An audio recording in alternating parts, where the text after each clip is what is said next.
నేటి వైశిష్ట్యం. అమ్మ, అలాగే ఈనాటి వైశిష్ట్యాన్ని ప్రేక్షకులకు తెలియజేయండి.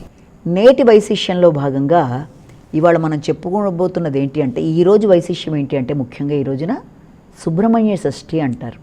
దాన్నే స్కంద షష్ఠిగాను చేసుకునేవాళ్ళు అంటారు, సుబ్బారాయుడు షష్ఠి అంటారు, చంపా షష్ఠి అంటారు. అంటే సుబ్రహ్మణ్యేశ్వర స్వామికి సంబంధించిన షష్ఠి. ఏంటిది?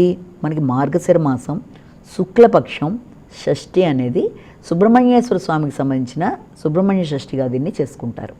అయితే దీనికి సంబంధించి విశేషంలో అంటే అందరూ కూడా సుబ్రహ్మణ్యేశ్వర స్వామి అంటే కార్తికేయుడు, ఆయనకు సంబంధించి శివపార్వతుల యొక్క ముద్దుబిడ్డగా ఆయన మనం చెప్పుకుంటాం. ఆయన ధైర్యానికి సాహసానికి ఒక సేనాధ్యక్షుడిగా ఆయన చాలా గొప్ప వ్యక్తిగా మనం చెప్తాము. ఆయన వల్లి దేవసేన సమేతుడిగా ఆయన్ని కొలుస్తాం. ప్రతి చోట అంటే ఆ సుబ్బారాయుడి షష్ఠి అన్న పేరుతో గోదావరి జిల్లాల్లోనూ, సుబ్రహ్మణ్య షష్ఠిగా మిగిలిన ప్రదేశాల్లోనూ చాలా గొప్పగా చేసుకుంటారు. ఆ యొక్క నాగ దేవతలకు సంబంధించి కానీ, ఎవరికైనా నాగదోషాలు ఉన్నవాళ్ళు కానీ, రకరకాలుగా అంటారు కదా, కుజదోషాలు, సర్పదోషాలు, నాగదోషాలు మొదలైనవన్నీ ఉన్నవాళ్ళు కూడా ఎక్కువ భాగం ఆయన్ని ప్రార్థించటం, ఆయన్ని సంబంధించిన వాటికి దేవాలయాలకు వెళ్ళడం, లేకపోతే కొందరు కొన్ని మంగళవారాలు విశేషంగా పాలాభిషేకాలు చేసుకోవడం, అలా వారి వారి ప్రదేశాల బట్టి వారి వారి తాలూకు వాళ్ళు చెప్పిన ప్రకారం వెళ్ళేవాళ్ళు ఉంటారు. కానీ ఈ సుబ్రహ్మణ్య షష్ఠి యొక్క విశేషంలో మనం ఈ రోజున ఒక ప్రముఖ దేవాలయం అంటే సుబ్రహ్మణ్యేశ్వర స్వామికి సంబంధించింది ఒక చక్కని దేవాలయం, దాని విశిష్టత, అక్కడ యొక్క స్థల పురాణం, దాంతోపాటుగా ఆలయంలో జరిగే పూజాది కార్యక్రమాలు మరియు ఆ ప్రదేశానికి ఎలా పెడతాం మొదలైన విషయాల్ని మనం ఇక్కడ కొంత క్లుప్తంగా తెలుసుకుందాం.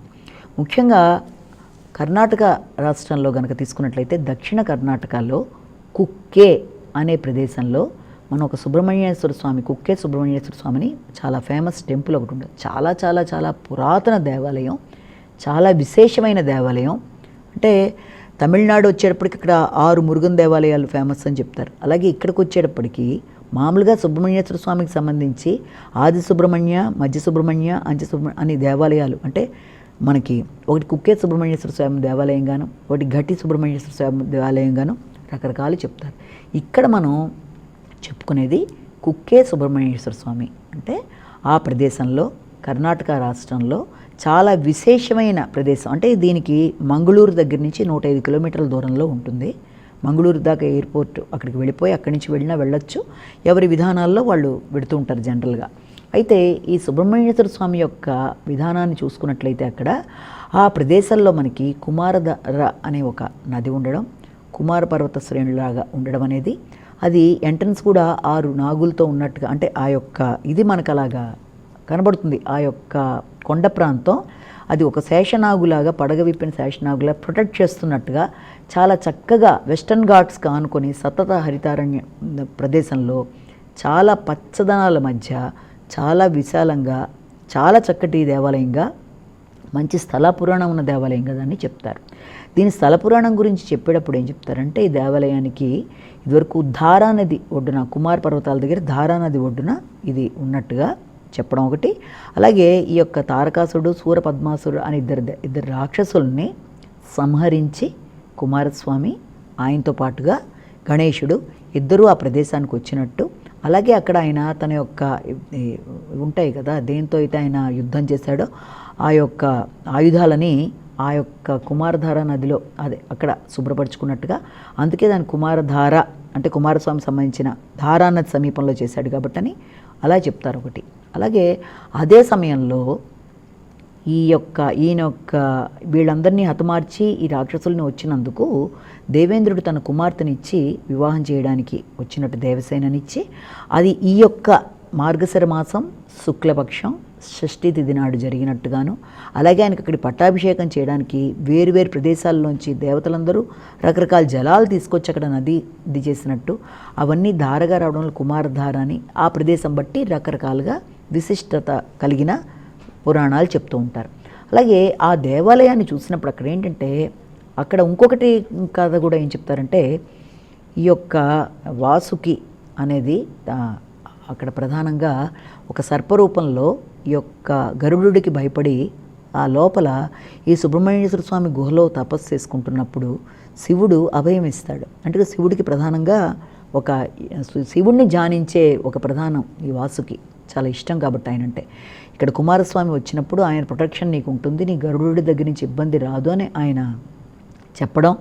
అదేవిధంగా ఆ దేవాలయం లోపల కూడా మనకు ఎలా ఉంటుందంటే ప్రధానంగా అంటే వెనక వైపు నుంచి ఎంట్రన్స్ ఉంటుంది, ప్రధాన ద్వారం దగ్గర మనకు ఒక గరుడ స్తంభం అని చెప్పి ఒకటి ఉంటుంది.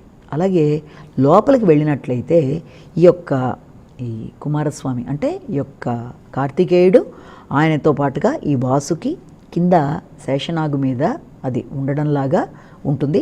ఎదురుగుండా గరుడ స్తంభం. ఎందుకంటే ఈ యొక్క గరుడ స్తంభం అనేది దేనికి అంటే వాసుకిలోంచి వచ్చే విషజ్వాలల్ని ప్రొటెక్ట్ చేస్తూ మనకిను దానికి మధ్యలో గరుడ స్తంభంలా ఉండడం అనేది ఒకటి చెప్తారు.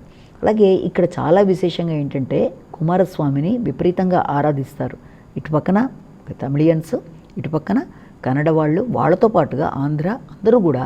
ఎందుకంటే ఎవరికన్నా ఏ రకమైన సర్పదోషాలు ఉన్న వాళ్ళైనా సరే ఈ రోజునే కాదు, ముఖ్యంగా కార్తీక మాసంలోనూ శ్రావణ మాసంలోనూ ముఖ్యంగా ఈ మాసాల్లో అక్కడ విశేషంగా ఈ కుమారస్వామికి కార్తీకేయుడికి సంబంధించి జరుగుతూ ఉంటాయి కార్యక్రమాలు. అంటే అవి ఏ రూపంలో జరుగుతూ ఉంటాయి, ఆశ్లేష బలి అని, లేకపోతే సర్పదోష శాంతులని, ఇలాంటివన్నీ అక్కడ జరుగుతూ ఉంటాయి. అంటే వారి వారి నమ్మకాల ప్రకారం వెళ్ళి అక్కడ అవన్నీ చేయించుకోవడం.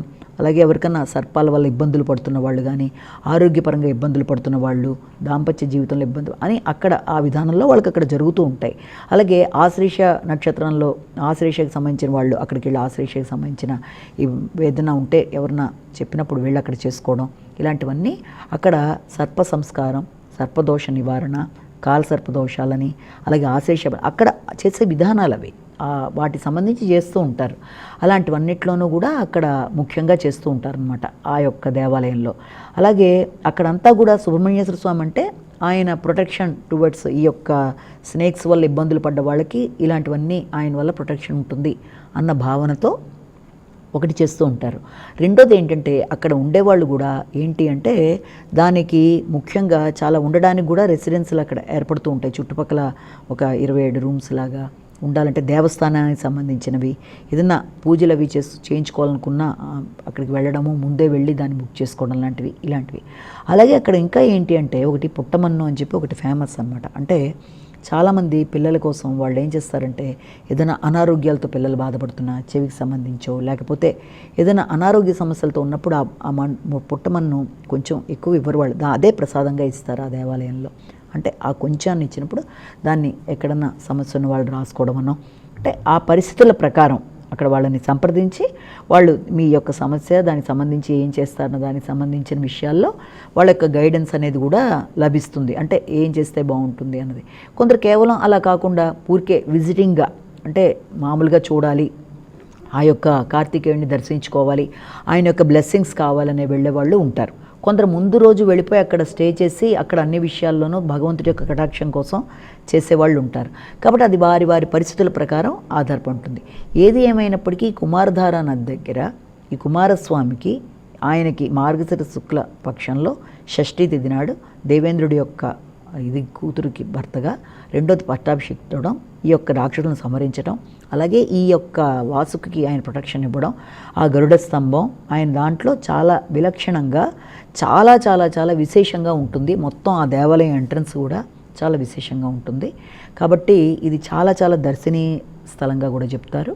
తప్పకుండా ఎప్పుడన్నా అవకాశం ఉన్నప్పుడు ఎవరన్నా అక్కడికి వెళ్ళినట్లయితే చాలా ప్రశాంతకరమైన వాతావరణం. అక్కడి నుంచి మనకి ధర్మస్థలి, మళ్ళీ శంకరుడి దేవాలయం ఉంటుంది, ఇటుపక్కన శృంగేరి, అవన్నీ కూడా ఆ ప్రదేశాలకి సమీపంలో ఉంటాయి. కాబట్టి చిక్మంగళూరు అంటారు. అలాగే వెస్టర్న్ ఘాట్స్ ట్రెక్కింగ్ చేసే వాళ్ళకి చాలా అనుకూలంగా ఇష్టంగా ఉండే ప్రదేశంగా కూడా చెప్తారు. కాబట్టి ఇది చూడవలసిన అందమైన ప్రదేశంగాను చెప్తారు. ఆధ్యాత్మికంగాను బాగుంటుంది, ఆకర్షణీయంగాను ఉంటుంది, ప్రకృతి బాగుంటుంది, ఆరోగ్యపరంగాను బాగుంటుందని మనం అర్థం చేసుకోవాలి. నమస్కారం. వీక్షించారుగా